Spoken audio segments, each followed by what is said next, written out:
Okay, here's another point I'm going to make to you. It's going to be shocking to all you little trolling atheists to learn about the truth, but that's what I'm here for, to tell you the truth. Our new friend. And does anyone else get the impression that every atheist is a troll in his world? All right, let's do this.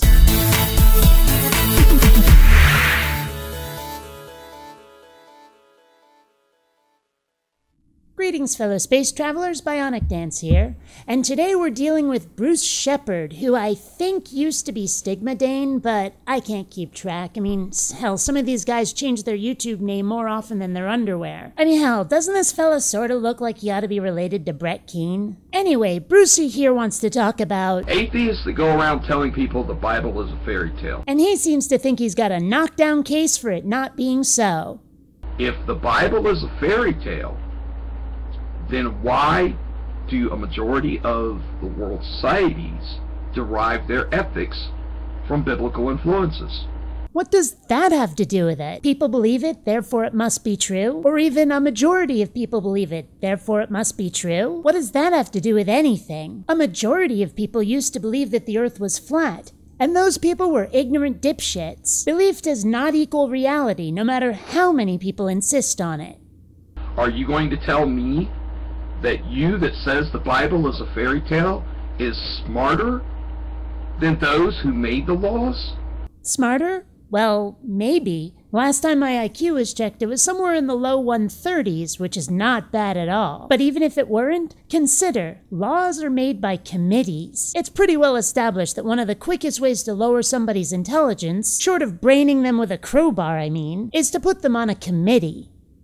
Or are you going to tell me that you're smarter than the CIA, Central Intelligence Agency in the United States of America, which gives this information out to the public on where our laws came from? What's that got to do with it? English common law reflects biblical influences. So some people decided that their particular fairy tale was a great inspiration for morality. And a lot of fairy tales were morality plays and other life lessons. The goose that laid the golden egg was about controlling your greed. The ugly duckling is about not judging a book by its cover. The boy who cried wolf is about not lying. And so on. And so on. Nothing about a story being a source for moral behavior makes it not a fairy tale. As well as remnants of law systems imposed by early conquerors, including Romans, Anglo-Saxons, and Normans. I see, so not just the Bible then. So, are you going to tell somebody with a straight face? I don't do anything with a straight face. Lesbian.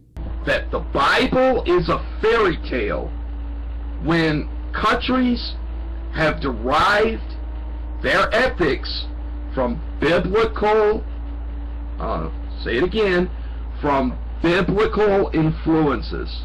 Well, yeah. People write stories with moral lessons all the time, and some of them even inspire folks to nearly religious behavior. Do I need to bring up the people who've made their way of life that of the Jedi? I admit I haven't read Dianetics, but I'm sure there's some moral instruction in Scientology, and most people know how science fiction-y that gets. Go look up the Discordians sometime. So I don't care what kind of morality they've taken from the Bible. You can't go from saying people took it very seriously to saying that makes it true. Because if you say the Bible is a fairy tale, what you're doing is you're ignorantly mocking those that put these laws into force. They created these laws. Ignorantly mocking? Burcie-Pooh, I assure you, if I'm mocking somebody, it'll be on purpose. Pointing out that somebody is acting ridiculous is not necessarily mockery. Sometimes it's just pointing out the facts as they are. And sometimes it's an effort to help, a way of breaking somebody out of a chowder-headed cycle in which they seem to be trapped. But if the only possible way you can take having your mistakes pointed out to you is as mockery and then get defensive, maybe this is why you seem so angry all the time and call everybody else a troll. But if I wanted to troll you, I'd probably say something more like, "We wouldn't mock you for your mistakes so much, kid, if you didn't make so many of them." But I'm not going to do that. That would be mean. You're ignorantly saying that, oh, the rest of the world is just stupid and I'm smart.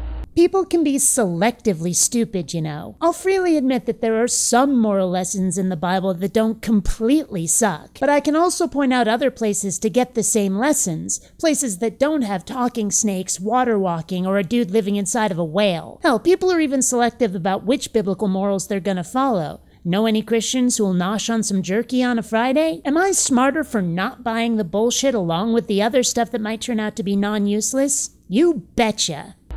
You're a stupid asshole. Honestly.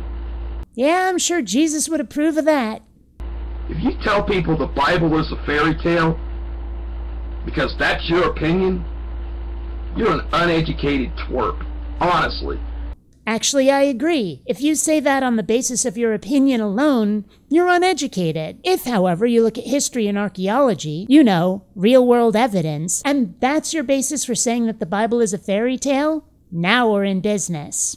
You tell people the Bible's a fairy tale, oh gee, if it's a fairy tale, then how come we don't get our ethics from Red Riding Hood? How come we don't get our ethics from, the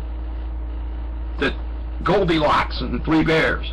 Why do you think people even read those to children? Why do you think they were written in the first place? That's a large part of why they exist at all, to teach youngsters morals and ethics. If it helps, think of the Bible as a fairy tale that's been reimagined for adults.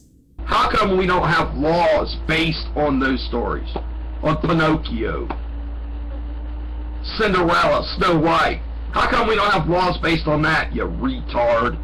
Just keep wishing on those stars, kid. Maybe someday you'll be a real boy. And I'm spent. As you lot can see, nuclear winter is setting in over here, so I'm gonna make like a baby and head out. Until next time, fellow space travelers, this is BionicDance saying don't run on automatic. Instead, please, think.